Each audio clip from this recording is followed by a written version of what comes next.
সফলতা আসার আগে আপনার সাথে কিছু ঘটবে। কি ঘটবে আসেন জেনে নেই। 1 নাম্বার, একা হয়ে যাওয়া। 2 নাম্বার, বন্ধু কমতে শুরু করবে। পৃথিবীতে আসল রূপের মুখোমুখি হতে হবে। 4 নাম্বার, বারবার ব্যর্থ হওয়া। বেশি থেকে বেশি অপমানিত হওয়া। 7, অনেক কষ্টের মুখোমুখি হওয়া।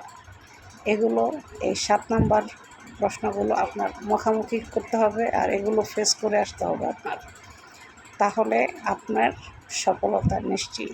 কারণ আল্লাহ তাআলা মুমিন ব্যক্তিকে পরীক্ষা করেন। কাফের, ফেরওয়ান, বেঈমান ওনাদেরকে পরীক্ষা করেন নাই দুনিয়াতে।